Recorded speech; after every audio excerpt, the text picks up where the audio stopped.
So again, common ground to me is based off of just finding a level of common ground that you and I are at to try to change this world, make it better. But this afternoon, I'm with Vice Mayor Rex Richardson, who's the 9th District City Council member. And this is, I think a lot of people thought, am I trying to come at this at a political angle? It's really not. I think candidly, most people don't know somebody's story, like what's behind them. Why are they doing this? Why are they involved? And I think people want to know, like, hey, this person wants to run our city. Right. Why do they want to do this? Mm-hmm, Where do they get the energy?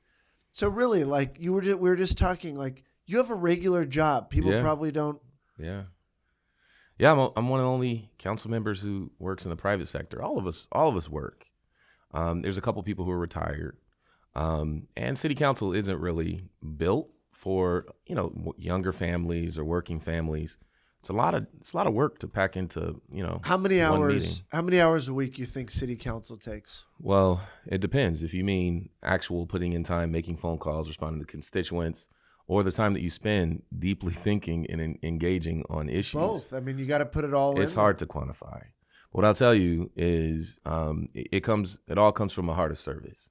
You don't step forward and say, I'm going to change my life and, raise your children in a fishbowl and take on difficult issues without some commitment to change and being a believer. It's hard to step forward without being an optimist and saying we can make a difference. You think most people that go and do it, it's service? I mean, local government. A lot of people say that people go into politics for power. Well, here's the thing. I mean, local government is not a whole lot of power. Local government is where the rubber meets the road. It's the only level of government you can drive down the street, see a vacant lot, see a boarded up building, put your vision goggles on and say, I want to see a coffee shop there. I want to see a community garden there, and get it done in a fairly short period of time. If you're in the state legislature, you're one of 80 assembly members and 40 senators. You may go through your whole career of 12 years there and maybe have a couple bills that actually make a meaningful difference in someone's life.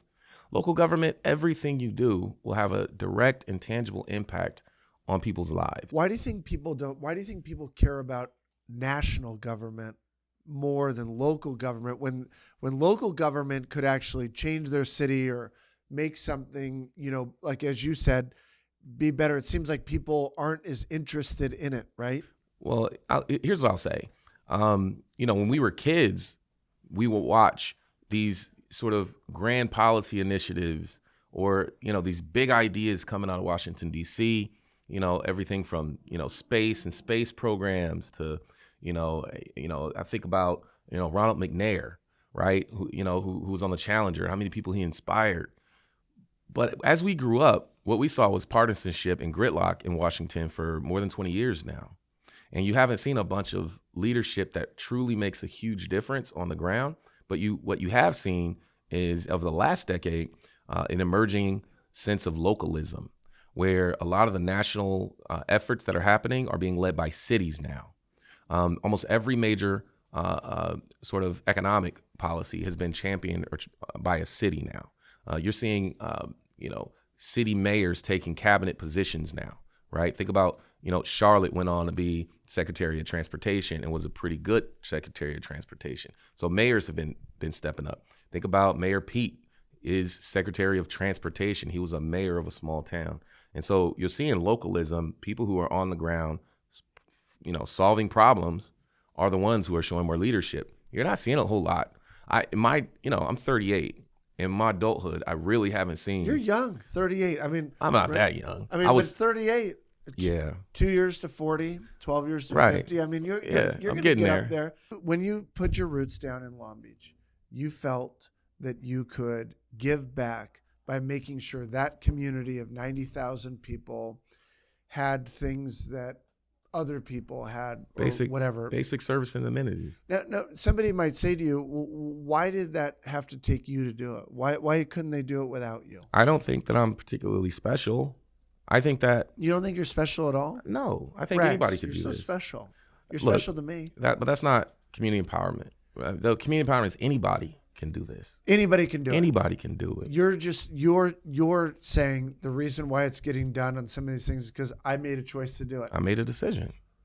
So let me take it a little bit further. If you see patterns of disparity, the haves, the have-nots, that have persisted for a long, long time, that means it's probably by design. There's something systemic about it. And you have to think about, what is it about the system that we have to change in order to change that outcome? So if I saw, so when I saw we couldn't get a bank or a coffee shop, those are the questions that I asked. Why not?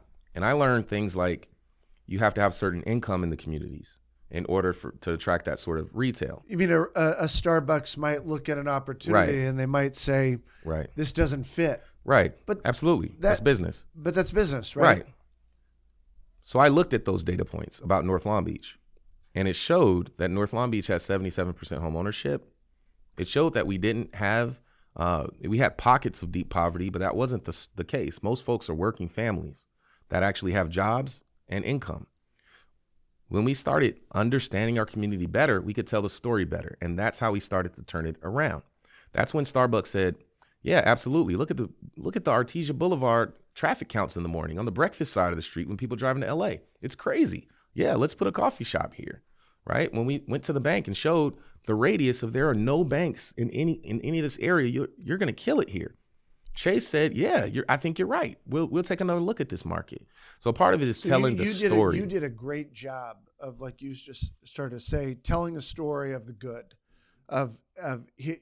here are the real numbers, here are the real stats, and that led to some of that change. A little earlier, I told you about optimism, right? Two wolves fighting, which wolf wins? The wolf that you feed. And in North Long Beach, they've been feeding the wrong wolf for too long. And we were able to go in and talk about the positives, and it worked. The Michelle Obama Neighborhood Library, the largest, most modern, iconic library, aside from the main branch, is a neighborhood branch library in our city. A library, typically, you don't think of as an economic development driver, but became a landmark that attracted additional investment. Let's think about the paramedic story. When I became chief of staff to Steve Neal in 2010, we had a deficit budget.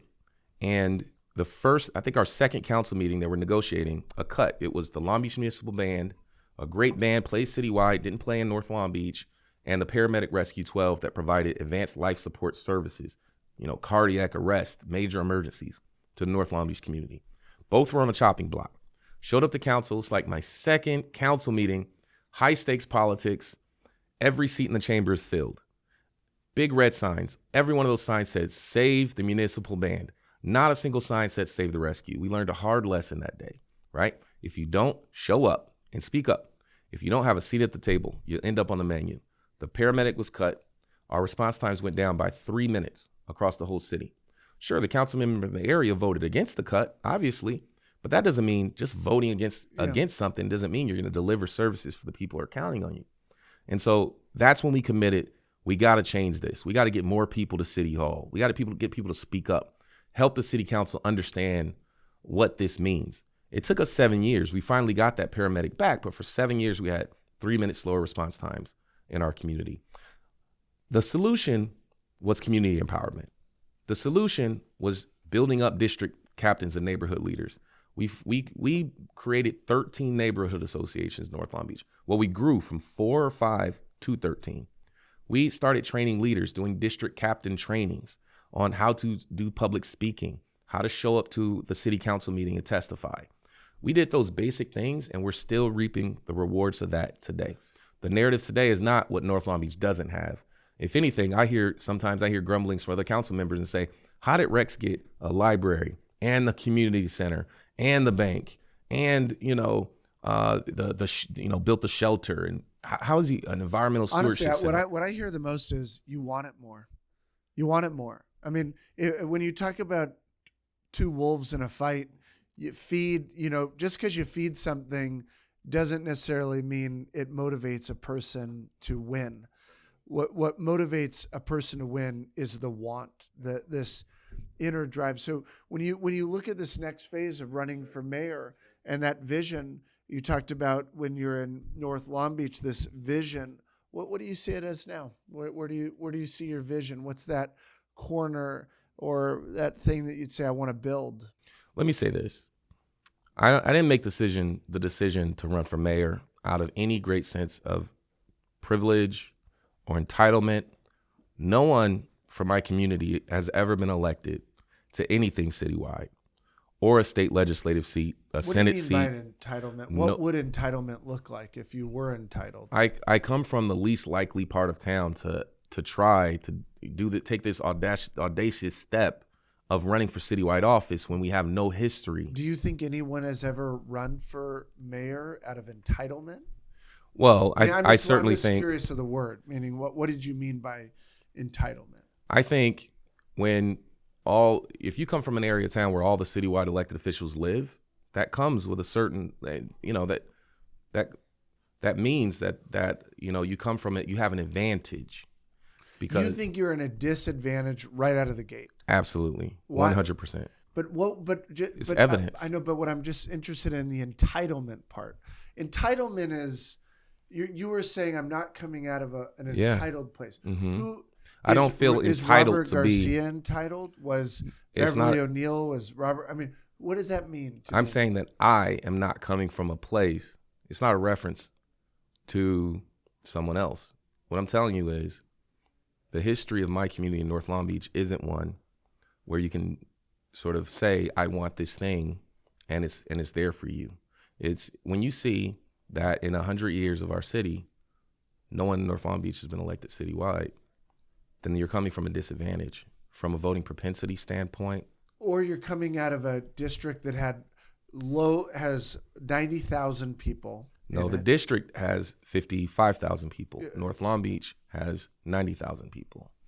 But what I'm saying is typically probably a mayor came out of districts where they had higher voter counts. Right. And therefore it was an easier base to then go out and build a There's a lot of around. advantages. So one, like voting propensity. Two, it takes money to run for office. I can't knock on my neighbor's doors and collect $500, $900 contributions. These are working families. They'll give me $25. They'll give me $50, but they're not going to give me $900. So the totality of sort of running for office, it's a lot of sort of influencers and getting to know people and getting them to believe that you can do it. And you're coming from a disadvantage when you're coming from a community that's never been done before. Anytime you're the first to do something, there's a sort of you have to inspire people to believe that it can be done first, or else they're not going to invest in that vision. And so what I'm saying is, I'm running for mayor, and it's not coming from a place where I feel entitled to be the mayor. I'm running for mayor because later this year we're gonna need a new mayor, and I believe that I'm the most prepared. I believe I have the proven track record on the issues that Long Beach cares about. The changes that I've seen in North Long Beach happen because we work together. We were able to unify our community. We were able to get enough council members across the city to understand the vision and support that vision.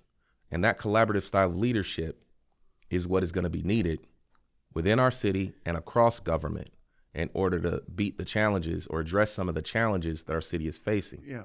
And so as a council member that's overcome significant odds to to create a new vision and hope for this community, as a vice mayor who's been elected 2 times by at least 5 council members, it shows you can work with at least 5 members, the majority. You got to get votes. You got to get votes, right?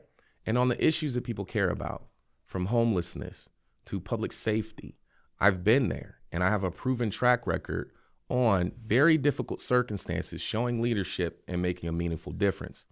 I also believe that partnerships are incredibly important.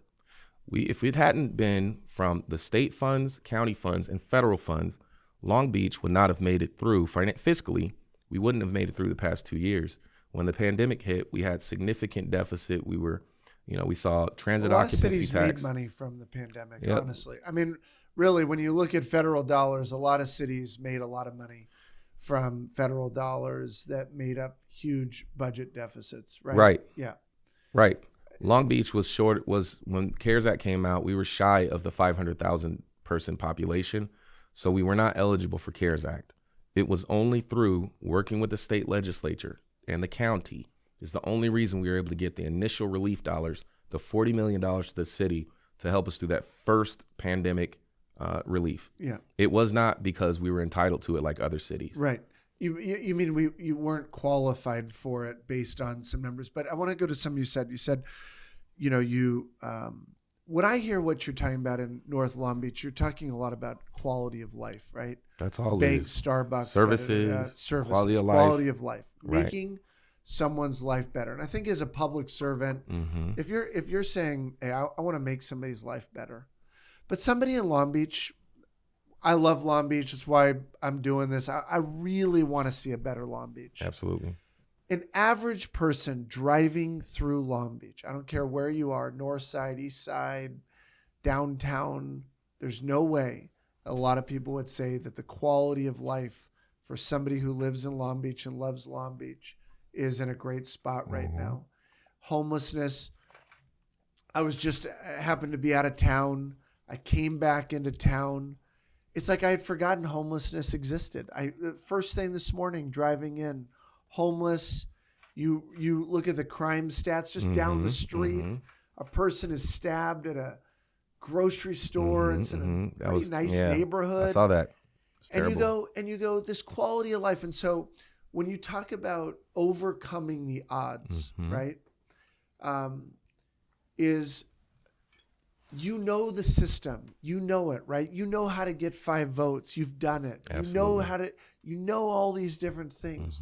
But when you look at real hard results of the city council, of city council members, right now you have to be looking at it and you have to be going. Now, Long Beach isn't alone, right?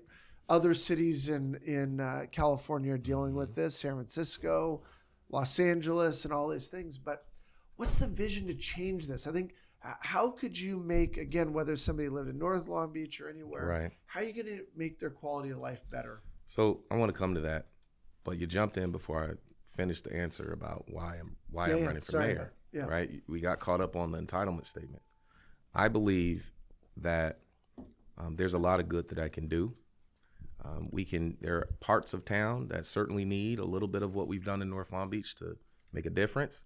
I think citywide, you need someone who can walk through every neighborhood and identify, work with everyone, no matter the community. I think my success has been finding where our interests intersect and building there. I can tell you, in every district in town, someone will say, hey, I have this issue with homelessness or safety that I'm dealing with in North Long Beach, and we can connect on that issue. There is someone in every district who will say, hey, I would love to have this coffee shop or this grocery store in my community, and it's a community that's safe and walkable, well lit. Those are where our interests intersect. That's local government. Yeah. Right. I think everyone's going to connect around homelessness and crime right now, right? But I think, sort of the way that I've addressed it, my leadership style has been all based on community empowerment, bringing people together and making sure that they are helping to drive that type of the results they want to see. Gandhi, be the change you want to see in the world. And so I have a proven track record of that. And on the larger issues like homelessness, which we'll get into, on homelessness, sort of, when we saw the loss of redevelopment in 2013, I wasn't on the council yet. I was chief of staff to Steve Neal. That was our largest driver of affordable housing production. 20% of every redevelopment dollar that came into the city had to go to housing production, affordable housing production or preservation. That was about $25 to $30 million a year. And when it ended in 2013, it typically takes 5 years to build one unit, one building, from site acquisition. Unbelievable. This is what it is. From site acquisition, entitlement process, construction time, lease up. It's about 5 years to get one housing development built. Yes, you're right. It's unbelievable. But if you add 5 years on to 2013, you end in 2018, where we began to see significant impacts. If you think about it, 2018 is when we saw the homeless count begin to increase. And when we began to see that we weren't keeping pace on housing production. That's a public policy decision in the state that impacted us on the ground. Since then, there's a lot that we can do and we have done, but we have not fixed that one issue, which is housing production. We have not produced amount of housing, and we don't have that dedicated source of revenue like we used to have to do it. Now, coming to your issue on sort of homelessness and quality of life. Imagine if that's all you heard from your constituents is, I have homeless on my streets, I have vacant buildings, I have vacant lots, I have crime. That's been my experience in North Long Beach from day one. We've turned a lot of things around there. I know how to go into a community and see a grocery store in Los Coyotes is vacant, vacant buildings on 2nd Street. I know what to do because that's all I've done in North Long Beach. That's all we had. During the first quarter of the pandemic, we were able to show 37% small business receipts increase, whereas other parts of town had 59% decrease. We opened 13 different restaurants during the pandemic. It's not that North Long Beach was unique. It's that we had momentum before the pandemic happened.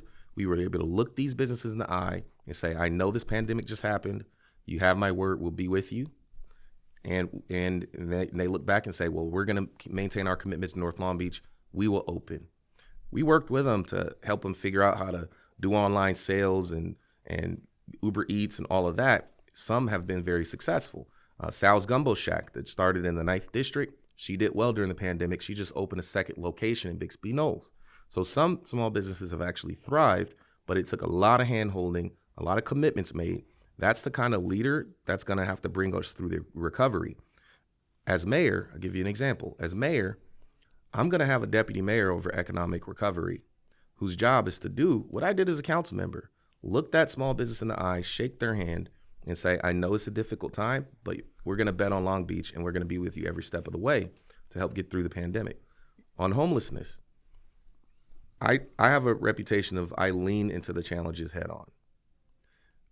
There was some big issues around whether we can enforce our anti-camping laws in the city.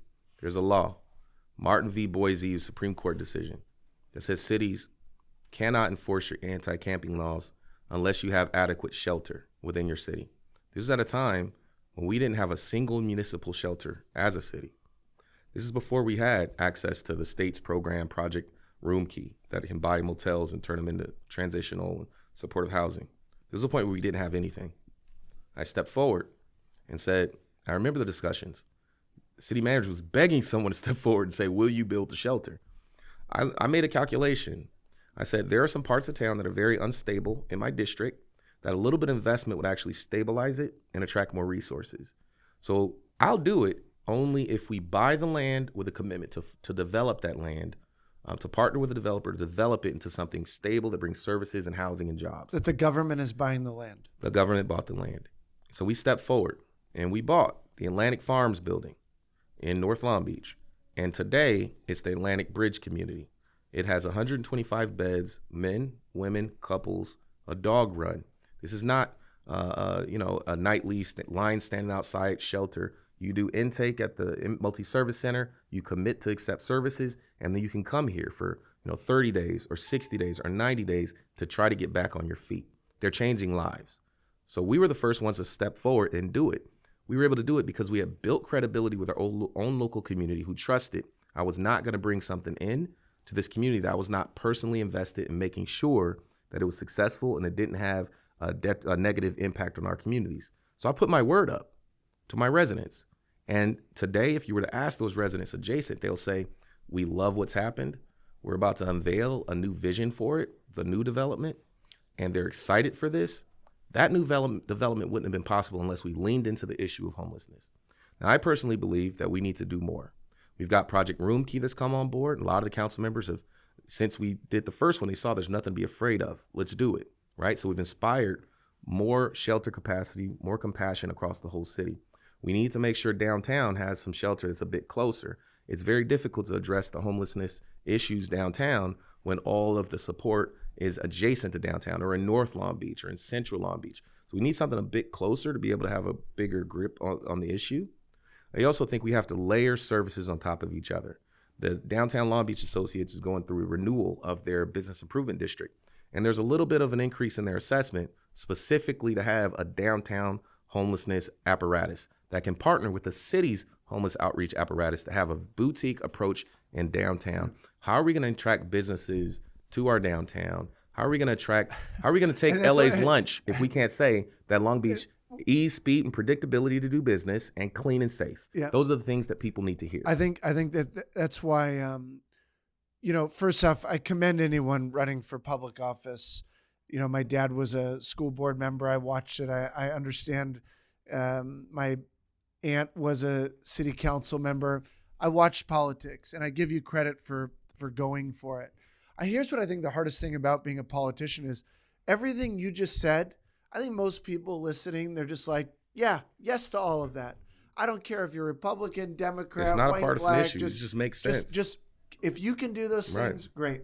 There's a little more though. But it does feel that politicians say all the right things, but the real result. Everything I'm telling you, you can point to and look at today. No, what I'm saying, I'm not saying you can't in North Long Beach. These things are impact the whole city. And what I'm saying is, I think if you asked an average person that lived in the city, and they said, "Okay, do you hear everything Rick said?" He goes, "Yeah, I heard it. But do you see what I'm dealing with here? Do you see when you said something interesting? You said Starbucks looked at how everybody was driving, and you said, where was everybody driving to?" You said they were driving to LA. Right. They weren't driving to businesses in Long Beach. When you look at the real industry in Long Beach, the real businesses, people are driving to other cities to go and get goods and services because they don't like what is happening in Long Beach in a lot of ways. And what I'm saying is, I think when somebody looks at who they're going to elect, candidly, Rex, I think a lot of people tune out of local politics because they think it's just talk. They're like, show me the result. Local government is the closest to the result.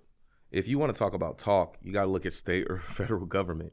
Local government is all about results and accountability. That's what it is. You either can build the library or you can't. You either can build the shelter or you can't. You can balance the budget or you can't. It's very black and white. So I agree to all of that. The problem is when you go back to the money, because as soon as you take money from someone, it feels like in politics that, for me, taking money from a customer, I have to deliver on something I committed to. You said that in order to get elected, you're going to working families, which I think everyone's a working family. Whether the working family writes a $900 check or a $25 check, they're probably working, right? Yeah. Yeah, they're working. If you don't have money, you can't contributing to a campaign is probably not the top of mind. But when you look at the past campaign, when you look at our current mayor's past campaign, where did he get the majority of his money? What I think we should be talking about, let's stay on this issue. This is a good discussion about delivering, right?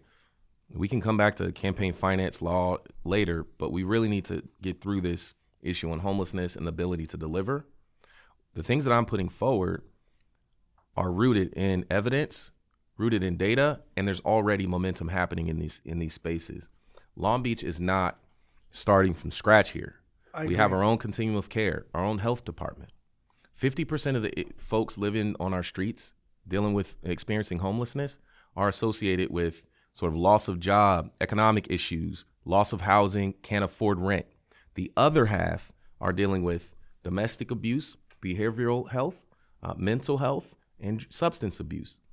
Now, on the economic piece, we can have a poverty strategy. We're doing a lot around vouchers and getting people into housing and securing their housing. But on the behavioral health, domestic abuse, mental health, substance abuse, we don't have our own mental health department as a city. The people that, the agencies that sort of respond with mental health are funded through the county, the Department of Mental Health. And so there's one or two steps removed from us being able to coordinate locally. We don't have a local continuum of care or a local table to coordinate mental health services as a city. Last November, I convened the hospitals, the mental health providers, Cal State Long Beach, for a roundtable to talk about the gaps in service and what could we do better if the city were the local convener. And if the city took some services away from the county, we're able to deliver them locally. And we got buy-in, a letter of support of all of them to take a formal step of beginning to engage the county directly about establishing a local capacity, a local sort of collaborative to address mental health. This is not a crazy idea. Laverne, Claremont, Berkeley, Pomona all have the very same thing. For all intents and purposes, they are the county's mental health. They get funded directly to do outreach.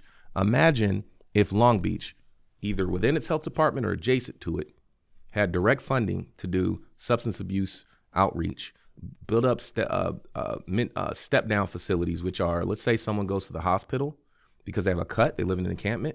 Once you fix that cut on their arm, they're not ready to go back on the street. They need 2-3 weeks to sober up. It's called recuperative care. We don't have any recuperative care beds, so they're using up hospital beds. If we were to have local control over those things and outreach, we can have a locally tailored solution to actually address the root causes so people aren't cycling in and out of hospitals and back on the street. Totally. And it needs to be layered. I think Sure. most people would agree with meaning these are complex issues, right? But and what I'm saying to you is steps are already being taken now. As mayor, this is going to be my primary focus. Within 100 days, I'm going to call for the establishment of a local mental health division or department or bureau whose job is to sort of take some of those responsibilities away and have local control, localizing mental health. I did an op-ed in December. If cities just continue to provide services, we're talking about root causes. No, I understand. But if cities these services are expensive. Right. They're expensive. Right. Right. You go back to your story about the paramedics, is that they made a choice. It was an expense. Right. How does a city continue to provide the role of local government services? The role of local government is changing. The responsibilities are being realigned from counties and states to cities, but the dollars do not come with it. What I'm talking about is bringing those mental health dollars directly to Long Beach so we can help select the service providers, make sure they understand and are from our local communities. They speak our language. They are working on a local sort of collaborative with others that are local on the ground, making a difference. On the homeless continuum of care, it's award-winning. Other cities look at our health department and say, I want my own health department. A few years ago, it was the opposite. I don't think you. I get Rex, it. I get phone calls. During the pandemic, our health department was not well regarded. We didn't even use it. We did. Not in the way that we could have used it. I think we'll have a disagreement. I know, but on tell me one some thing issues that we, during the pandemic, that we separated from LA County. I think we had a world class. I think we had a world class apparatus on testing and vaccinations. We were stood up faster. We were able to hit hard to reach areas of hard to reach communities. We were able to deploy faster since we had our own local special defense department, a local disaster preparedness department, and a local health department. We got testing out faster than every other community, and nationally they were looking to Long Beach's model. This was a crisis. Yeah, right. But what I'm saying is we also adopted senseless mandates. And I agree with you. There was some look. The pandemic a pandemic to this degree hadn't happened in 100 years, and folks leaned on the research and the data locally and best practices to keep our residents safe. Now, in retrospect, if it doesn't make sense if you close down a business and you impact people's lives economically.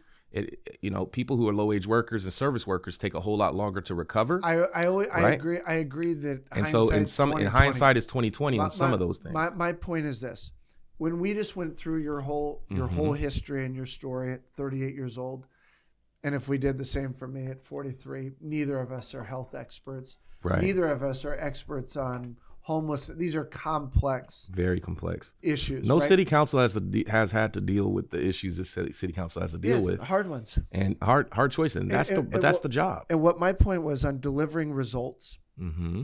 On delivering results, I think people, when they hear from a politician, they typically hear somebody who sounds like everything is perfect, and they go, "Look at the results; they're not perfect. Why does it sound so easy? Like you're saying, in 100 days, I'll just do this, I'll be fixed." Why don't politicians, do you think, they don't talk about where they didn't make the cut, they didn't deliver, it didn't happen? I get these emails, from our current mayor about how great everything is, how great.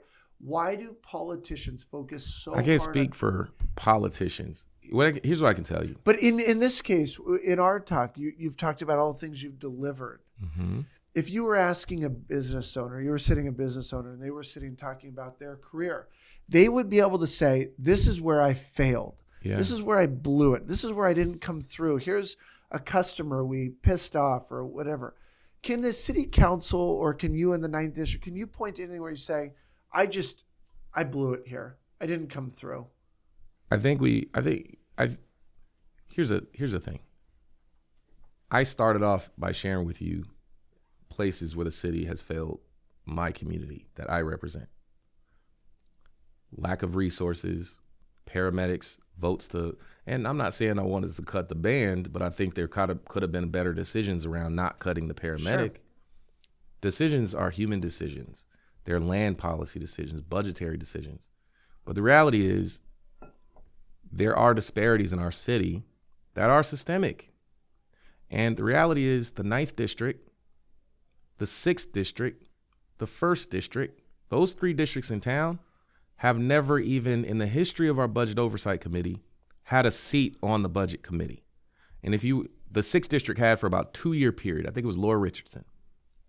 In the history of our budget committee, the 9th and the 1st have never served on the committee. So when it comes to decisions about a lack of resources or a lack of investment, you can point directly to our process and how it hasn't been fair. And so what you're asking is, why don't politicians point out this mistake or that mistake? Look, local government, a council person is like politician light.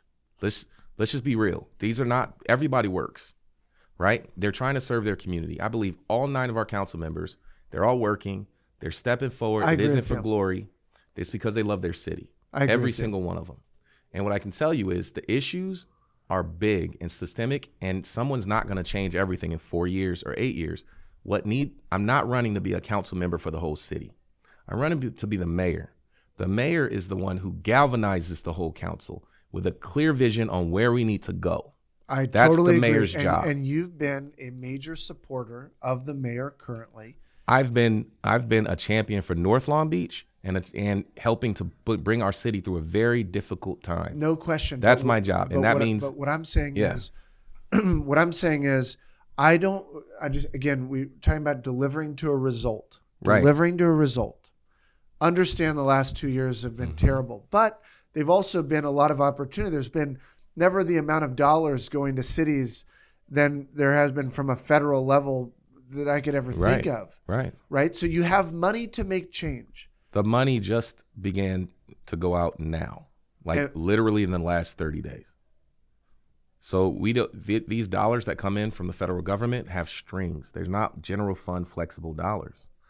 And so we were the first city to put out a strategic plan, did all of these meetings. Me and Stacy and Cindy Allen did all of these meetings citywide and came up with the wish list, approved it by city council, plenty of input, but it took a year to get it out because of federal requirements, not local requirements. And so now the dollars are finally going out. I just think we have to, local government is faster than other levels of government, but it's not completely independent of other governments. I understand. Right? I think somebody who works in private sector and certainly public sector from a time standpoint, completely different. But my point is results.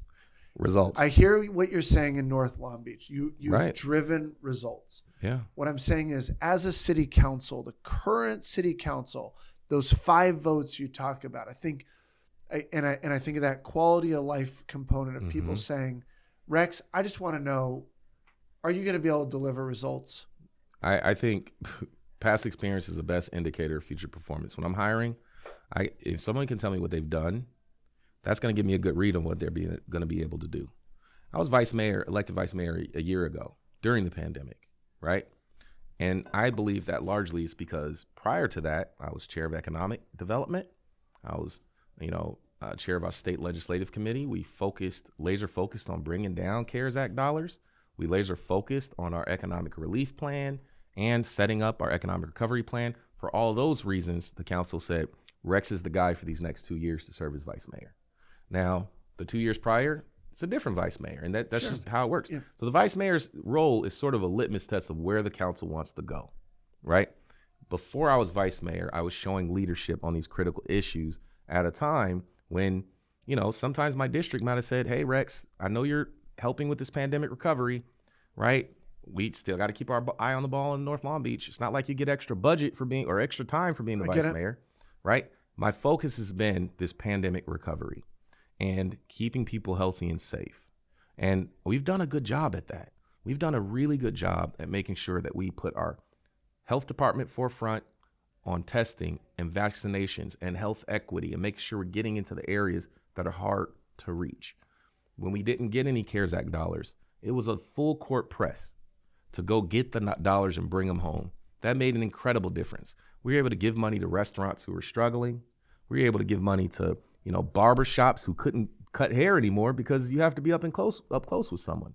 We supported business organizations and business groups, nonprofits, health and service-based organizations to survive at a very difficult time.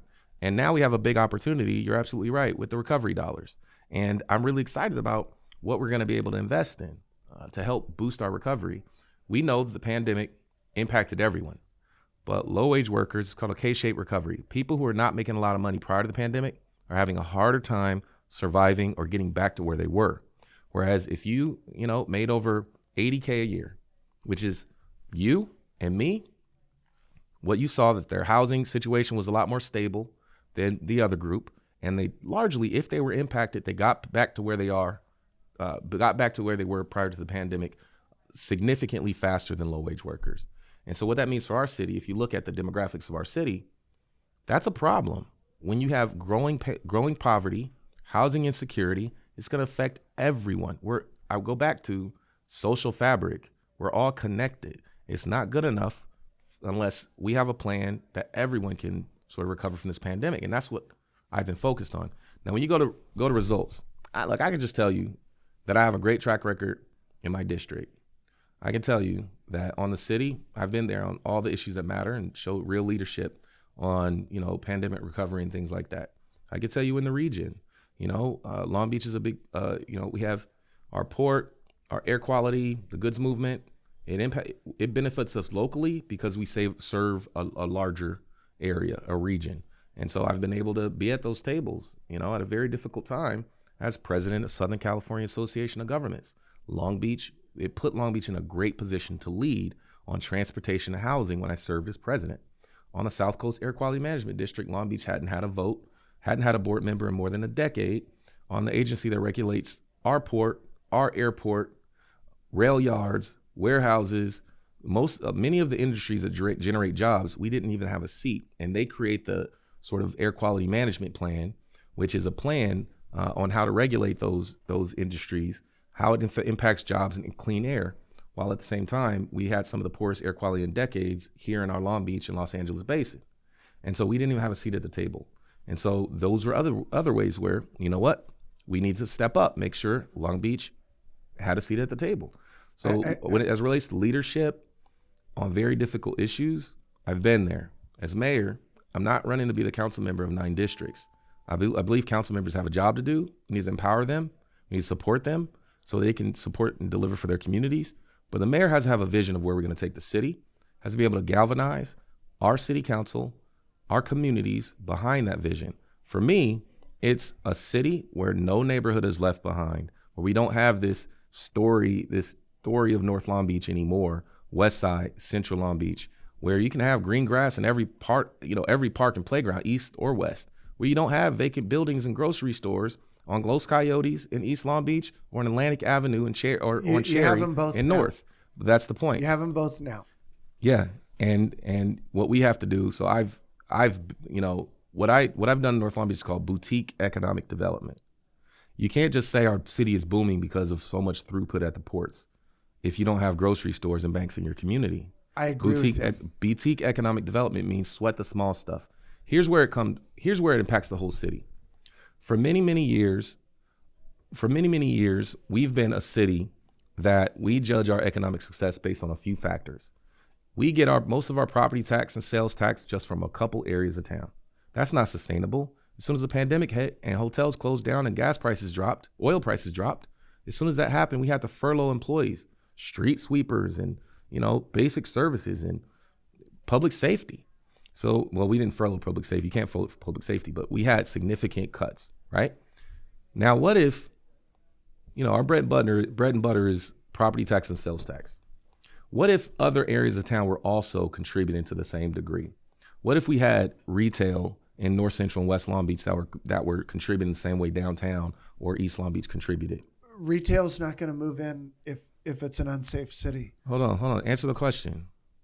What would happen if we saw North Long Beach opening restaurants and thriving and contributing to sales tax, and Central Long Beach and West Side, and we were able to, significantly boost what we produce in our city in terms of sales tax and property tax generation?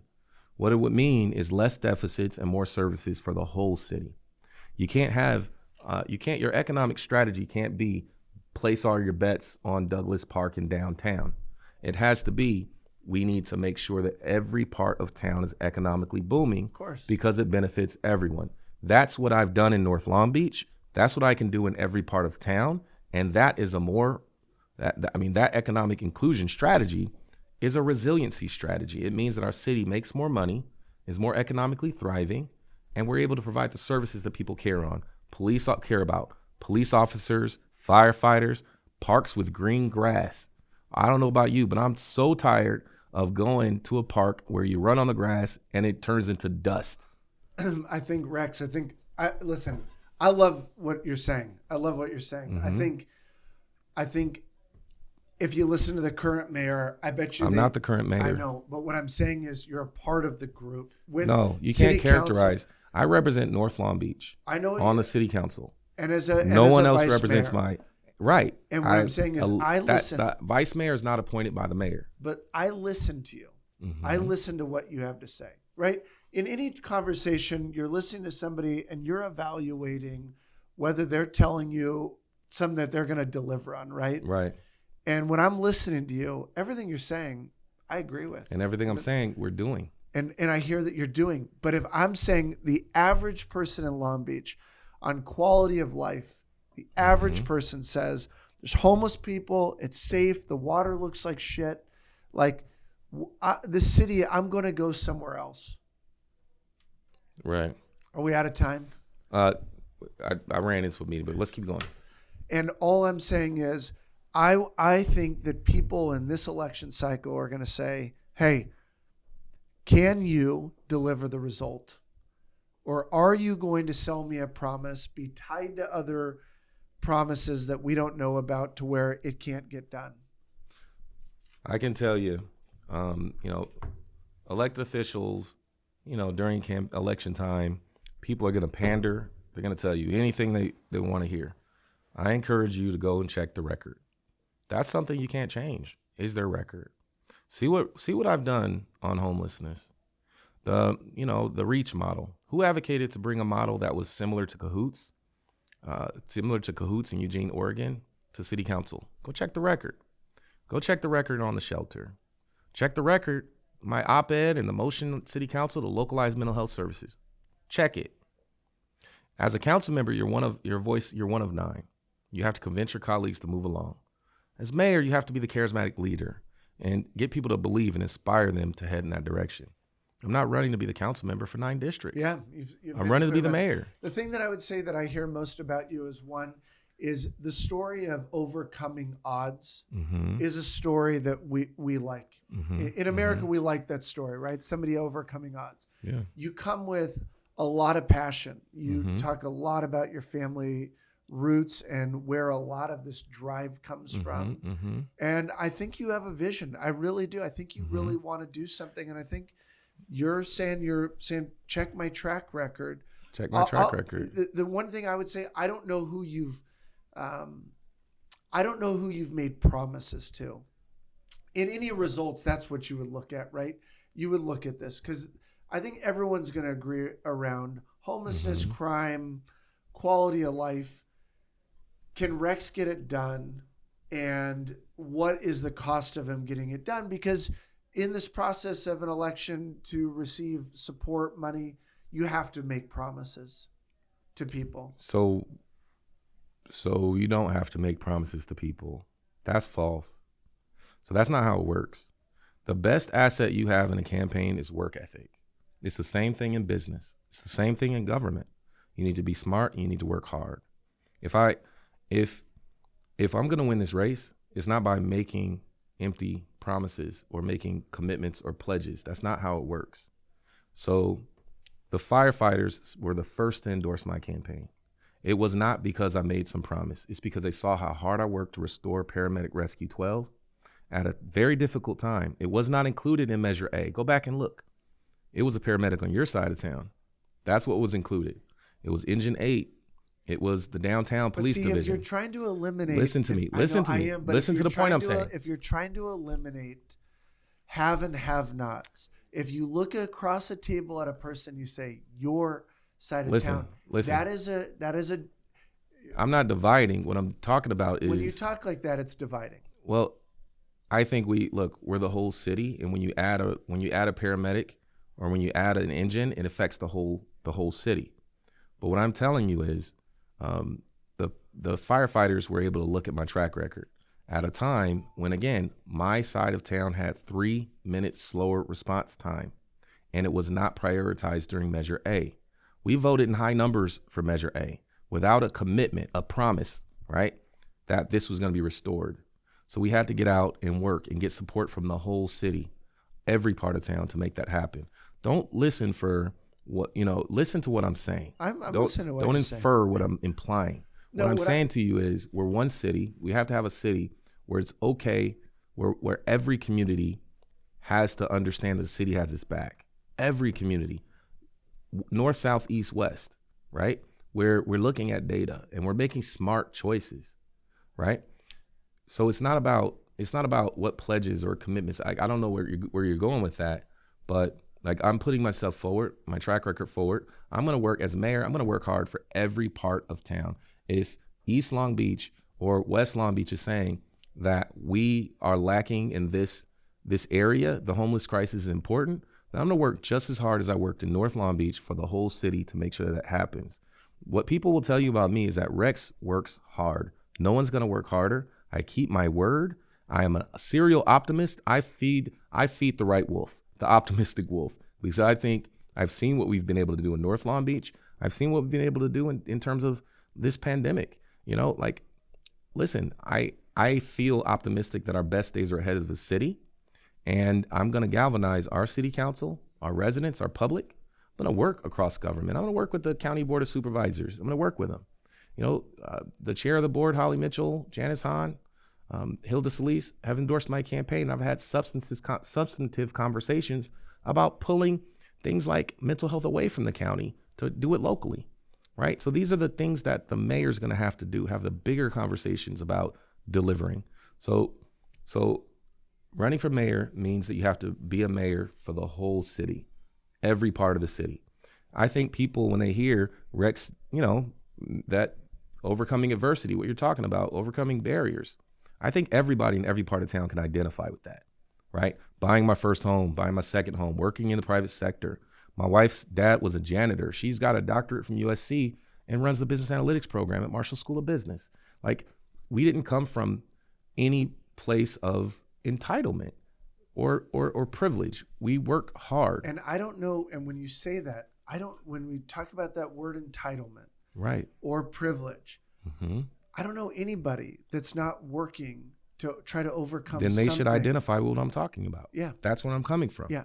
So if you feel that way. But when we start talking about that side of town, this side of town, it infers. And maybe you don't know that it infers, but it infers that, and you said it earlier, that other people had an advantage. Actually, in a previous conversation, I didn't say that. You would. No, I said say that other mayors that have come out of other parts of town there is an advantage. So let me give you the examples. What I'm saying is, it infers that I have an advantage over you, and I don't feel. Here's what I'm talking about. If every citywide elected official lives in the same community, that is an advantage. Our April electorate that we had before, or it's that other districts or other people in different. You talked about working hard. Do you think that's not systemic? What I think is, when we had an April electorate, 2,000 people would vote in the 9th district in April. They're not local voters. They vote state, they vote federal, right? When it takes significant effort, TV ads and things like that, or drive turnout. My first election, 2,000 people voted in my district. When the election dates changed, 11,000 people voted in my district. From 2 to 11, simply by changing the dates to occur when other elections were happening. So while they're already there voting for president or voting for governor, they're also voting for council member and mayor. That is a systemic change. That's immediately increased voting turnout. The disparity. Are you talking about mail-in voting? Or No, are you talking about we already have mail-in voting. Now everyone gets a ballot. Yeah. What I'm talking about is changing election dates significantly increased turnout. Totally. What I'm saying is, prior to that, if you have 25,000 votes in your district and I have 2,000 in mine, that's called an advantage, because it's very difficult if you only have 2,000 votes coming out of your district and another has 25,000.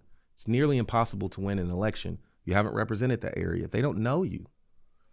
totally you agree. And what I would be saying is, so what I'm saying to you I is the changing of the system makes it a bit more balanced. And what I would say is, somebody might look at that the other way. They might say it's easier to become a council member in the 9th district as a starting place, because I can go out and get 2,000 votes versus 25,000 votes and launch my career in potentially public service or in politics. Meaning, it's all the way you look at something. My point is, I get it. There's different points of view. If somebody, neither of us chose our color, neither of us chose our economic background, either of us chose really, meaning you're in a Greyhound bus, I'm wherever I am at 12 or 13 years old. It's what you're doing now. My point is, why do we point to telling one person they have a higher advantage? This is not about dividing this community. This is about unifying. What I'm saying is, I think it's a sensitive subject in Long Beach, especially because so many people are saying, like, as you would say, is, hey, here's this part of town that didn't have basic services, and I'm watching a city council vote for a band over paramedics. I don't know if that, I think no matter what part of town you're in, when you hear that story, what you should understand is we have failed large parts of our town for a long time. I don't think that's okay. I don't, who and who it would doesn't think have it to, would be? well, that's been the story for generations. And when you have patterns of disparity that persist for generations, that means it's not one person's fault. It's a systemic issue. We have to think systems. We have to think broader about how we change it. I have to wrap up, but I'm going to give you an example. It's an analogy. I use this because it helps people understand what I'm talking about. Imagine you have a garden, and the city is that garden. And you've planted that garden with all the things that you want, all those things. But for some reason, you turn off the faucet and no longer tend to the garden and no longer water that garden for 40 years. When you come back to that garden, it no longer has the characteristics of a garden. You may or may not even see fruit. It will have weeds, it will have rodents, it will have all the things you did not plant. You can't just turn back on the faucet and expect that garden to bounce right back. That will never happen. You have to rebuild that garden. You have to take out those weeds, reinvest in the very soil, get rid of those rodents, and replant new seeds. And you have to commit to nurturing and turning back on the faucet. North and Central and West Long Beach and some of these communities, right? Some of these communities, not all of it, like some North Long Beach communities are great and have gotten the things that they need, and some haven't. And that's the way it is. There's some East Long Beach communities that certainly need a lot more investment. But what we can't do is just act like this is going to be one term or one council member who's a whiz kid or whatever that's going to change it. We have to have the bigger conversation about the garden. Agree. So when you see crime and blight and violence, those are the weeds. Those are the outcomes of lack of investment. Those are the things that happen when you don't care about, when you don't invest in things like libraries and open space and schools. Those are the things that manifest, and it creates a cycle where it continues to drive that community a certain direction. I'm interested in breaking that cycle. What I would say is it helps everyone if that were to happen. That's more sales tax, property tax across the city, so everyone can get services. That means less dependence, that means less crime across the whole city when people are thriving. It means that everyone has the things that they need to thrive. This is not crazy. This is not a crazy idea. I don't think it's crazy either. But the mayor has to have Education. that vision and work toward that, Yeah, right? of course. College Promise is a great program. Imagine if we were talking about an economic promise, right? Every kid that's on free and reduced lunch in our city should get access to, their family should have access to affordable housing, should automatically qualify. You're going to school in our communities. That's a partnership between schools and city. Community college, the same. That's one of the biggest drivers of people getting out of poverty. I know because I got out of poverty. That's a significant tool. And so those are things we can double down on that will make a difference in our whole city. I'm less concerned about, what divides us. I'm more concerned about finding where our interests intersect and building, because there's a unanimous consensus there. You can't address homelessness without talking about poverty. We're going to have to dive deeper into mental health. We can talk about crime and investing in police and fire. We also have to talk about taking out those weeds, nuisance motels and liquor stores that are breeding, human trafficking and all these things that make us more reliant on suppression, where if we were to spend the resources and the time to crack down on those nuisance liquor stores, those nuisance motels, then I'll tell you, you're going to have a healthier, safer city. So what I'm telling you is I've seen it because we've done it, we're doing it, and I'm optimistic that we can continue doing this as a city. Ryan, this was a really good conversation. I appreciate I really it. got to get to work, but Okay, thank you so very much. You got it. Thank you. Absolutely.